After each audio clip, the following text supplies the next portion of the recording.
जय हिंद साथियों, स्वागत है आप सभी का आपकी अपने करंट अफेयर्स की क्लास पर। दोस्तों, आज है 28 सितंबर 2022 और आज से संबंधित जितनी भी इंपॉर्टेंट करंट अफेयर्स होने वाली है उसे मैं आपके लिए डिस्कस करने वाला हूं।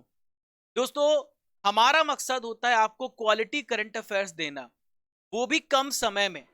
आपने देखा होगा आमतौर पर डेली करंट अफेयर्स को डिस्कस करते करते 1.5 से 2 घंटे हो जाते हैं, लेकिन केवल हम आपको लाइव 25 से 30 मिनट में पूरा डेली करंट अफेयर्स कवर कराते हैं, क्योंकि हम आपके समय की अहमियत को समझते हैं। जब 25 मिनट या 30 मिनट में आपको कंटेंट दिया जा सकता है तो हम आपका समय क्यों बर्बाद करें। तो दोस्तों, डेली करंट अफेयर्स के साथ आपको इसमें डेली टेस्ट भी मिलेगा। तो दोस्तों, यूट्यूब में कहीं भी ऐसा नहीं होता कि आपका डेली टेस्ट होता है, और कहीं भी ऐसा नहीं होता कि आपको मात्र 25 से 30 मिनट में पूरा करंट अफेयर्स एनालिसिस के साथ मिलता है, वो भी सारा नोट्स पीडीएफ सब कुछ आपको हम प्रोवाइड करते हैं।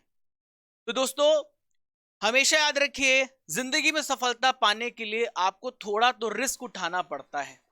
सीढ़ियां चढ़ते समय ऊपर जाने के लिए नीचे की सीढ़ी से पैर हटाना पड़ता है। बिल्कुल सही बात है।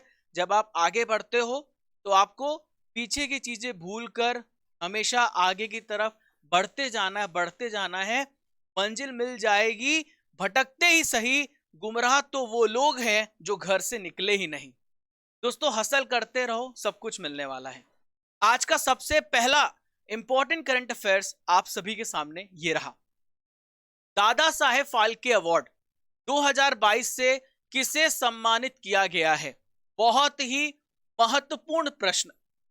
Who has been honored with Dada Saheb Phalke award 2022? तो दोस्तों, इनका नाम है आशा पारेख। आशा पारेख जी को दादा साहेब फाल्के अवार्ड 2022 से सम्मानित किया गया। दोस्तों, इन्हें 68 नंबर का नेशनल फिल्म अवार्ड 2020 में इन्हें सम्मानित किया गया है। ये कौन है? ये हैं आशा पारेख जी। दोस्तों, आखिरी बार अगर बात करें तो 2019 में अवार्ड दिए गए थे, और साउथ के सुपरस्टार हैं थलाइवा रजनीकांत जी। रजनीकांत जी को दादा साहेब फाल्के अवार्ड से सम्मानित किया गया था। और 2018 में अमिताभ बच्चन जी को, किन्हें?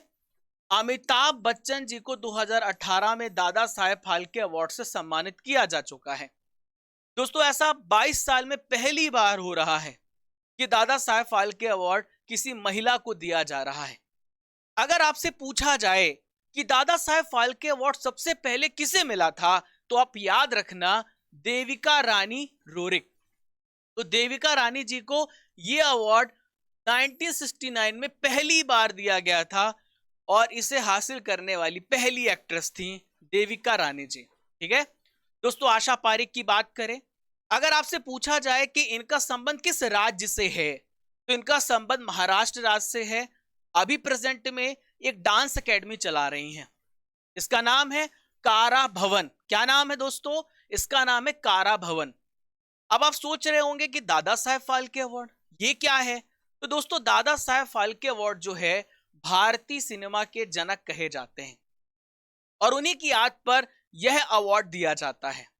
यह अवार्ड भारतीय सिनेमा में जो व्यक्ति बहुत ही अलग काम करता है उनको दिया जाता है, और इस अवार्ड की शुरुआत आपसे पूछी जा सकती है 1969 में की गई।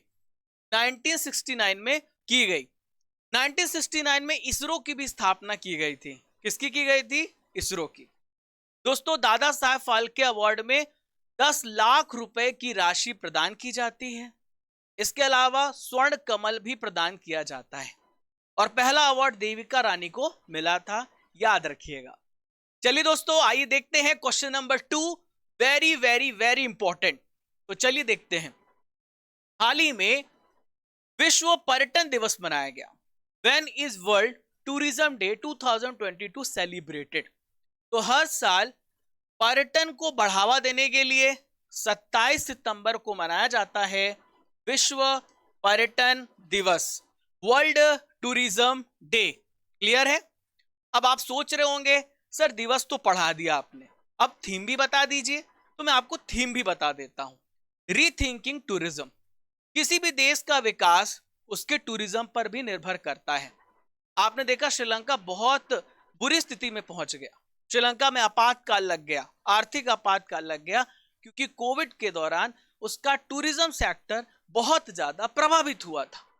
तो पर्यटन को बढ़ावा देने के लिए यह दिवस मनाया जाता है और यह निर्णय संयुक्त राष्ट्र विश्व पर्यटन संगठन के द्वारा 1980 में लिया गया कि हम हर साल पर्यटन को प्रमोट करने के लिए हम यह दिवस मनाएंगे। दोस्तों, यहां पर आपको कुछ इंपॉर्टेंट दिवस दिखेंगे जो सितंबर महीने में मैं आपको पढ़ा चुका हूं या फिर आने वाले हैं, उसको रिवाइज करा देता हूं। विश्व पर्यावरण स्वास्थ्य दिवस हर साल 26 सितंबर को मनाया जाता है। सामाजिक न्याय दिवस 25 सितंबर को मनाया जाता है। इंटरनेशनल साइन लैंग्वेज डे 23 सितंबर को मनाया जाता है। इंटरनेशनल पीस डे और वर्ल्ड अल्जाइमर डे, भूलने की बीमारी को हम बोलते हैं अल्जाइमर, 21 सितंबर को मनाया जाता है। ओजोन को संरक्षित करने के लिए ओजोन दिवस वर्ल्ड ओजोन डे 16 सितंबर को मनाया जाता है। नेशनल इंजीनियर्स डे 15 सितंबर को मनाया जाता है। क्लियर है? याद रहेगा सारे पॉइंट?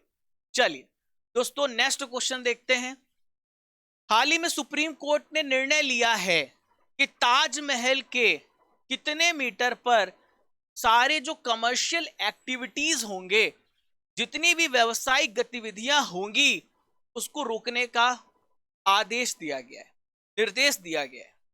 दोस्तों, ताजमहल इफेक्ट हो रहा है, ताजमहल का जो कलर है वो बदल रहा है और सुप्रीम कोर्ट जानता है यूनेस्को धरोहर सूची में से शामिल किया गया है। हमारा कर्तव्य है कि जो मॉन्यूमेंट्स है उसको हम कंजर्व करें। तो 500 मीटर के दायरे में सारी कमर्शियल एक्टिविटीज को बंद कर दिया गया है। सुप्रीम कोर्ट ने आगरा विकास प्राधिकरण को कहा है कि ताजमहल परिसर की दीवार से 500 मीटर के दायरे में सारी कमर्शियल एक्टिविटीज को प्रोहिबिट कर दिया जाए, यानी रोक लगा दी जाए। ठीक है दोस्तों, जो ताजमहल है ये सफेद संगमरमर से बना हुआ है और उससे बने जो सफेद संगमरमर से बने मकबरे के क्षेत्र में निर्माण पर प्रतिबंध है। इसके अलावा दोस्तों, जो वाहनों का वहां पे आसपास आवागमन है, जो लकड़ी जलाते हैं, नगर निगम का कचरा, कृषि का कचरा फेंकने पर भी प्रतिबंध लगा दिया गया। ताजमहल का निर्माण किसने करवाया था? शाहजहां ने करवाया था, मुमताज जी की याद में। ठीक है दोस्तों, 1631 और 53 के बीच में ताजमहल का निर्माण कराया गया, मुमताज के लिए बनाया गया। क्लियर? इसके वास्तुकार थे उस्ताद अहमद लाहौरी। अब सबसे इंपॉर्टेंट क्वेश्चन आपको लेके जाना है कि इसको यूनेस्को में 1983 में शामिल किया गया, जब भारत ने पहला क्रिकेट विश्व कप जीता था। चलिए दोस्तों, क्वेश्चन नंबर 4 पे चलते हैं। हाल ही में किस देश ने अमेरिका के पूर्व सुरक्षा कॉन्ट्रैक्टर एडवर्ड स्नोडेन को नागरिकता प्रदान की है? Which country has granted citizenship to former US security contractor Edward Snowden? तो दोस्तों, रशिया बहुत बड़ा गेम खेल रहा है और ऐसा लग रहा है कि रशिया और अमेरिका के बीच में तो बड़ी फाइट होने वाली है। इतिहास गवाह है, दोनों देश एक दूसरे को पसंद नहीं करते हैं। तो दोस्तों, ये यूएस के व्यक्ति थे स्नोडेन, जो जासूसी में भी शामिल है। अब रशिया ने बोल दिया है कि अब आप अमेरिका मत रहो, अब रशिया में रहो, हम आपको पनाह देंगे। तो दोस्तों, एडवर्ड स्नोडेन पहले अमेरिका के राष्ट्रीय सुरक्षा एजेंसी में काम कर चुके हैं। अमेरिकी सरकार के निगरानी कार्यक्रम से संबंधित जो दस्तावेज लीक हुए थे, ऐसा माना जा रहा है कि सारे दस्तावेज जो हैं इन्होंने लीक कराए थे। उसके बाद इनकी सुरक्षा पर खतरा था, फिर 2013 से रूस में रहने लगे। उसके बाद व्लादिमीर पुतिन जी ने अभी निर्णय लिया कि हम आपको सिटीजनशिप देते हैं, आप यहीं पे रहो, अमेरिका मत जाओ। क्लियर?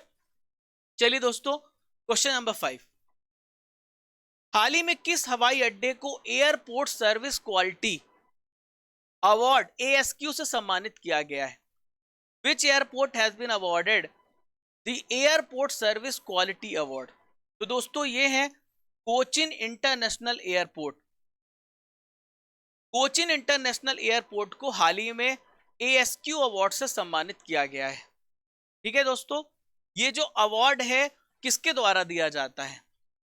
एयरपोर्ट काउंसिल इंटरनेशनल के द्वारा सम्मानित किया जाता है। अपनी सर्विस के लिए इन्होंने बहुत अच्छी सेवाएं दी हैं और इसकी वजह से एयरपोर्ट सर्विस क्वालिटी, जो एक एयरपोर्ट का स्टैंडर्ड होना चाहिए, जो एक मानक स्तर होना चाहिए, इन्होंने उससे क्वालिफाई किया है। इसलिए कोचिन इंटरनेशनल एयरपोर्ट को यह अवार्ड मिला है। दोस्तों, यहां पर नॉलेज फैक्ट्री आप सभी के सामने आ गई है और आज की नॉलेज की फैक्ट्री में 2022 में जितने भी महत्वपूर्ण सम्मान मिले हैं, आइए उस पर डिस्कस करते हैं। हाल ही में रॉयल गोल्ड मेडल मिला है 2022। किसे मिला है? बालकृष्ण विट्ठल दास दोषी को मिला, आर्किटेक्चर के क्षेत्र में दिया जाता है। फ्रैंक विल्जेक को मिला है टेम्पल्टन पुरस्कार। दुनिया की सबसे बेस्ट नर्स सम्मान अन्ना कबाले दुबे को मिला है। बांग्ला अकादमी पुरस्कार ममता बनर्जी जी को मिला है। विश्व खाद्य पुरस्कार 2022 सिंथिया रोशन जवेक को मिला है और अटल सुरंग को बेस्ट इंफ्रास्ट्रक्चर प्रोजेक्ट का पुरस्कार मिला है। व्हिटली गोल्ड अवार्ड एनवायरमेंट के क्षेत्र में मिलता है। व्हिटली गोल्ड अवार्ड पर्यावरण के क्षेत्र में यह अवार्ड दिया जाता है। चारुदत्त मिश्रा को एनवायरमेंट के क्षेत्र में, पर्यावरण के क्षेत्र में यह पुरस्कार मिला है। सभी पॉइंट्स को आप लिखते जाइए क्योंकि नोट्स बनाएंगे तभी आपको सारी चीजें याद रहेंगी। देखिए, एसएससी का पेपर होने वाला है, ऐसी अभी लाखों वैकेंसी आनी है, आपको केवल एक वैकेंसी चाहिए। मेहनत करते रहो, किसी को मत देखो, बस एक सीधे डायरेक्शन में चलो, बहुत आगे निकल जाओगे। हाल ही में भारतीय राष्ट्रीय भुगतान निगम, यानी जिसे हम NPCI बोलते हैं, national payment corporation of India बोलते हैं, तो उसके लिए MD और CEO फिर से किसे नियुक्त किया गया है? बहुत अच्छा क्वेश्चन है, इंपॉर्टेंट है। आप NPCI के द्वारा UPI जो है, जो बनाया गया है, उसका तो आप हमेशा इस्तेमाल करते हैं और पूरी दुनिया ने, लगभग बड़े बड़े देशों ने UPI को एक्सेप्ट किया है। तो दिलीप असबे को क्या बनाया गया है? NPCI का MD और CEO फिर से बनाया गया है। देखिए, NPCI का फुल फॉर्म आप याद रखना, national payment corporation of India. तो दोस्तों, NPCI है क्या? तो NPCI जो है RBI का एक स्पेशल डिवीजन है जिसका काम होता है रिटेल पेमेंट का संचालन करना। जो खुदरा पेमेंट होता, भुगतान होता है, NPCI के माध्यम से आप करते हैं। यहां पे RBI की बात आ रही तो RBI के बारे में आपको बता दूं। RBI के प्रेजेंट में गवर्नर है शक्तिकांत दास। RBI की स्थापना 1 अप्रैल 1935 को हुई थी। 1 जनवरी 1949 को 1949 को इसका नेशनलाइजेशन किया गया था। जब इसकी स्थापना की गई थी तो कोलकाता में, लेकिन प्रेजेंट में इसका हेडक्वार्टर मुंबई में है। शक्तिकांत दास 25 नंबर के गवर्नर है। और देखिए, एक कमिटी गठित की गई थी, इसका नाम था Hilton young committee, Hilton young समिति, और इन्होंने सुझाव दिया था कि हमें RBI की स्थापना करना चाहिए। प्रमुख नियुक्तियों की बात कर लेते हैं जो हमारी इकोनॉमिक्स से रिलेटेड है। हाल ही में सेबी के अध्यक्ष बनी है माधवी पुरी बूच। IDBI बैंक के MD बने हैं और CEO बने हैं राकेश शर्मा जी। तो कैसा लग रहा आप लोगों को सेशन? 25 मिनट 30 मिनट की क्लास में 1.5 घंटे का आपको पूरा मजा मिलेगा। चलिए दोस्तों, 1 वीक 1 लैब अभियान की घोषणा किसके द्वारा की गई? तो 1 वीक 1 लैब कैंपेन को किसने लॉन्च किया है? 1 वीक 1 लैब को लॉन्च किया है डॉक्टर जितेंद्र सिंह ने। क्या नाम है इनका? डॉक्टर जितेंद्र सिंह। ये पृथ्वी एवं विज्ञान मंत्रालय के मंत्री हैं। Ministry of earth and sciences इनके पास है। धर्मेंद्र प्रधान जी के पास शिक्षा मंत्रालय है, यानी कि एजुकेशन मिनिस्टर है ये। अश्वनी वैष्णव रेल मंत्री हैं और लॉ मिनिस्टर है किरण रिजिजू, कानून मंत्री है किरण रिजिजू। तो दोस्तों, क्या है 1 वीक 1 लैब? दोस्तों, मैं आपको बता देता हूं, भारत में जितनी भी टेक्निकल सक्सेस है और जितने भी नए इनोवेशन है, उसको प्रदर्शित किया जाएगा 1 वीक 1 लैब के माध्यम से।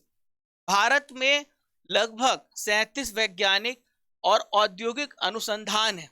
तो इस अभियान को देश के इन सभी वैज्ञानिक और औद्योगिक अनुसंधान की प्रयोगशालाओं में प्रदर्शित किया जाएगा, इसका आयोजन किया जाएगा, ताकि हमारे देश के युवाओं में एक नया साइंटिफिक टेम्परामेंट, एक नया टेक्नोलॉजिकल डेवलपमेंट हो कि किस प्रकार से भारत साइंस के क्षेत्र में आगे बढ़ रहा है।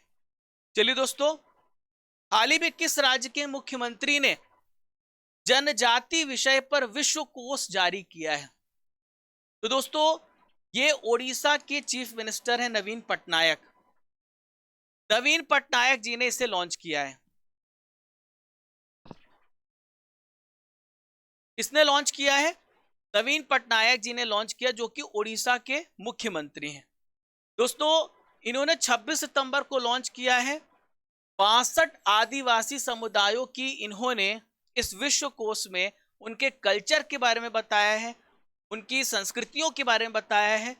इस जनजाति पर विश्व कोश जारी किया है। इसे तैयार किसने किया है? तो इस विश्व कोश को अनुसूचित जाति और अनुसूचित जनजाति अनुसंधान एवं प्रशिक्षण संस्थान और ओडिशा राज्य जनजाति संग्रहालय के द्वारा तैयार किया गया है। मैं आपको बताना चाहूंगा कि हमारी जो राष्ट्रपति हैं द्रौपदी मुर्मू जी, आपसे पूछा जाए तो इनका संबंध ओडिशा राज्य से है। ओडिशा के संथाल जनजाति से इनका संबंध है, यह प्रश्न पूछा जा सकता है। और पहली बार कोई ऐसे आदिवासी इतने बड़े पद पर पहुंचे हैं, और ये 15वें नंबर के हमारे राष्ट्रपति हैं। सल्यूट है इनको, कितनी मेहनत करके यहां तक पहुंचे। और आप एक एग्जाम के एक सिलेक्शन के लिए लड़ रहे हो, सोच बड़ी रखो, बड़ा कुछ मिलेगा। एग्जाम भी क्वालिफाई होगा और मेहनत करोगे तो शायद यहां भी तक पहुंच जाओ, तो कुछ भी गलत नहीं। चलिए दोस्तों, क्वेश्चन नंबर 9, 13वां फिक्की ग्लोबल स्किल्स समिट हाल ही में हुआ है। तो फिक्की ग्लोबल स्किल्स समिट जो है 2022 का उद्घाटन किसने किया है? इसका उद्घाटन किया है, किसने किया? धर्मेंद्र प्रधान जी ने किया। धर्मेंद्र प्रधान जी ने किया है, जो कि भारत के शिक्षा मंत्री हैं। अनुराग ठाकुर कौन है? स्पोर्ट्स मिनिस्टर हैं, खेल मंत्री हैं। स्मृति ईरानी महिला एवं बाल विकास मंत्री हैं। ठीक है दोस्तों। तो दोस्तों, ये हैं हमारे धर्मेंद्र प्रधान जी। इन्होंने 13वां फिक्की ग्लोबल स्किल समिट का आयोजन करवाया है, स्टार्ट कराया है, जिसका विषय है education to employability, making it happen. दोस्तों, यहाँ पे फिक्की की बात आ रही है, तो आप सोच रहे होंगे फिक्की क्या है। तो फिक्की का संबंध जो है भारत के, आप कह सकते हैं, बिजनेस से रिलेटेड है। ये बिजनेस को प्रमोट करता है, व्यापार को प्रमोट करता है, इकोनॉमिक्स से रिलेटेड है। ये भारत में शीर्ष व्यापारिक घरानों का एक व्यापारिक लॉबी समूह है, जिसकी स्थापना घनश्याम दास बिरला ने 1927 में की थी। प्रेजेंट में इसके अध्यक्ष संजीव मेहता हैं और हेडक्वार्टर है नई दिल्ली में। याद रखना, बहुत महत्वपूर्ण प्रश्न है। आज का आखिरी प्रश्न आप सभी के सामने आ चुका है, ध्यान से सुनना। आर्थिक सहयोग और विकास संगठन IOCD के द्वारा वित्त वर्ष 2022 के लिए भारत की जो विकास दर है कितनी बताई गई है? IOCD है क्या, मैं समझाऊंगा पूरा डिटेल में। डायरेक्ट क्वेश्चन पूछ लिया जाता है, जैसे ADB ने अभी 7% हमारी विकास दर रखी, IMF ने जो विकास दर रखी, तो इस प्रकार से प्रश्न पूछे जाते हैं। तो 6.9% अभी विकास दर रखी है IOCD ने। तो IOCD है क्या? तो IOCD जो है, इसका काम क्या होता है मैं समझाता हूं, ठीक है। इसको आप OECD लिखेंगे, OECD। तो ये जो है organisation for economic cooperation and development है। इसकी स्थापना 1960 में हुई है। ये 18 यूरोपीय देश, अमेरिका और कनाडा के द्वारा स्थापित किया गया है। इसका मकसद है दुनिया भर में इकोनॉमिक डेवलपमेंट करना और इकोनॉमिक डेवलपमेंट से रिलेटेड रिपोर्ट को जारी करना, ठीक है। प्रेजेंट में इसमें एशिया, दक्षिण अमेरिका, यूरोप अमेरिका के साथ 37 सदस्य देश है, और ध्यान रखना चाइना इसका सदस्य नहीं है, ना ही भारत है। ये क्वेश्चन आपसे पूछा जा सकता है। हेडक्वार्टर कहां पर है? फ्रांस की कैपिटल पेरिस में है। करंट अफेयर्स की रसमलाई आ गई। जनवरी महीने के पूरे करंट अफेयर्स को कवर किया था। फरवरी महीने का करंट अफेयर्स का रिवीजन चल रहा है, मेरे साथ जुड़े रहिए। इसके बाद मार्च आएगा, अप्रैल आएगा। डेली 5 से 10 प्रश्न आप पढ़ते हो रसमलाई में। नदियों में नाइट नेविगेशन मोबाइल एप्लीकेशन को लॉन्च करने वाला पहला राज्य कौन सा है? तो यह है असम। प्रताप बोरदोलोई का निधन हो गया। इनका संबंध किस क्षेत्र से था? तो ये जर्नलिज्म से संबंध, यानी पत्रकार थे। किस देश ने आयरन डोम के नेवल वर्जन सी डोम प्रणाली का परीक्षण किया है? इजराइल। इजराइल अपने डिफेंस के लिए बहुत जाना जाता है। भारत का पहला केबल रेल ब्रिज किस राज्य में बनाया गया है? जम्मू एंड कश्मीर में। यहां पे भारत का पहला राज्य मत लिखिए, यूटी लिखिए, केंद्र शासित प्रदेश में। चलिए, international Olympic committee athlete commission ने किसे अपना अध्यक्ष बनाया है? एम्मा टेरहो को। भारत की पहली bio safety level 3 mobile laboratory का उद्घाटन किस राज्य में किया गया? महाराष्ट्र में किया गया। ये करंट अफेयर्स की रसमलाई हो गई, और T10 सीरीज आ गई है। तैयार हो जाइए प्रश्नों का उत्तर देने के लिए। देखते हैं किसका दिमाग कितना तेज है।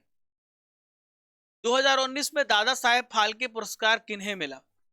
रजनीकांत जी को मिला है। 2018 में अमिताभ बच्चन को। दादा साहेब फाल्के पुरस्कार की शुरुआत कब हुई है? पढ़िए, अच्छे से उत्तर दीजिए। 1969 में हुई है। स्कोर बताना, कमेंट बॉक्स पे सबका कमेंट पढ़ता हूं, डेली बोलता रिप्लाई करूंगा, अब कल से रिप्लाई करूंगा। विश्व ओजोन दिवस कब मनाया जाता है? 16 सितंबर। बिल्कुल टाइम नहीं मिल पाता आप लोगों के लिए, करंट अफेयर दिन भर तैयार करना होता है, पर कोशिश करूंगा कल से आपका रिप्लाई मिले।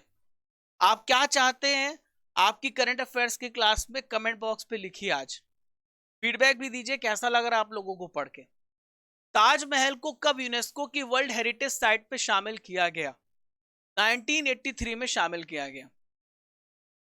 आर्थिक सहयोग और विकास संगठन का मुख्यालय कहां पर है? तो ये OECD की बात कर रहा हूं, फ्रांस पेरिस में है। शहीद भगत सिंह हवाई अड्डा कहां पर है? मैंने आपको पढ़ाया था। तो दोस्तों ये है चंडीगढ़ में। RBI की स्थापना कहां पर की गई? RBI की स्थापना कोलकाता में की गई 1935 में। द्रौपदी मुर्मू जी किस जनजाति समूह से संबंध रखती हैं? दोस्तों इनका संबंध संथाल से है। फिक्की की स्थापना कब की गई? अभी आपने पढ़ा है। फिक्की की स्थापना 1927 में की गई। आर्थिक सहयोग और विकास संगठन की स्थापना कब हुई? अभी आपने हेडक्वार्टर पढ़ा था। इसकी स्थापना 1960 में हुई है। टोटल स्कोर बताइए कितना आप लोगों ने स्कोर किया। चलिए 27 सितंबर के करंट अफेयर्स का रिवीजन करते हैं। राष्ट्रपति के प्रेस सचिव कौन थे जिनका कार्यकाल 2 साल के लिए बढ़ाया गया है? तो यह AK सिंह यानी अजय कुमार सिंह। हरमन केस्टन पुरस्कार 2022 किस भारतीय ने जीता है? मीना कंडासामी ने। बथुकम्मा त्योहार, आंसर आपको भी देते जाना है, मैं तो बता ही रहा हूं। जैसे मैं बोलूं क्वेश्चन आप आंसर टाइप कर दो। तेलंगाना राज्य में मनाया गया है। INS सुनैना CMF अभ्यास में भाग लेने के लिए किस देश पहुंचा है? सेशल्स में पहुंचा है। स्वच्छ टॉय कैथॉन का आयोजन किसने किया है? तो दोस्तों आवास और शहरी कार्य मंत्रालय ने। यानी बेकार वेस्टेज से आपको टॉय बनाना है, ये कल मैंने आपको बताया था। हमार बेटी हमार मान, यह अभियान छत्तीसगढ़ राज्य में स्टार्ट हुआ है। नरेंद्र सिंह तोमर ने किस राज्य में जैविक बीज फर्म की आधारशिला रखी है? तो MP में रखी है, मुरैना में। झूलन गोस्वामी ने किस खेल से संन्यास लिया? हाल ही में इन्होंने क्रिकेट से संन्यास लिया। सबसे ज्यादा विकेट लेने वाली खिलाड़ी हैं महिला कैटेगरी में। ICMR के महानिदेशक के रूप में किसे नियुक्त किया गया है? डॉक्टर राजीव बहल को विश्व नदी दिवस 2022 कब मनाया गया? हर साल 25 सितंबर को मनाया जाता है। आज का प्रश्न आप सभी के लिए, पहला दादा फाल्के पुरस्कार किसे दिया गया था? आपको कमेंट बॉक्स पर इसका उत्तर देना है। डेली करंट अफेयर्स की पीडीएफ टेलीग्राम में भी है, हमारे रूट एप्लीकेशन में भी है। दोस्तों, नवरात्रि के मौके पर हम आपको 90% तक का डिस्काउंट दे रहे हैं। आपको NABR 90 कोड यूज करना है, 90% तक का आपको डिस्काउंट मिल जाएगा। ये स्पेशल ऑफर 27 से 4 अक्टूबर के लिए है, for limited time. Root application को आप ओपन करेंगे, जहां पर फ्री स्टडी मटेरियल और फ्री टेस्ट मिल जाएगा। फॉलो कीजिए क्रेजी जी के ट्रिक को डिफरेंट सोशल मीडिया प्लेटफॉर्म पर। ये साइंस का बैच लाइव है जो कि मैं ले रहा हूं। दोस्तों, यहाँ पर हमारा सेशन होता है खत्म, तो मैं आप लोगों से यही अनुरोध करूंगा कि आपकी फैमिली है और इस फैमिली को आगे बढ़ाने की जिम्मेदारी मेरे साथ आपकी भी है। बिना आपके सहयोग से हम अपनी फैमिली को और ग्रो नहीं करेंगे, हमें आपकी सहयोग की भी जरूरत है।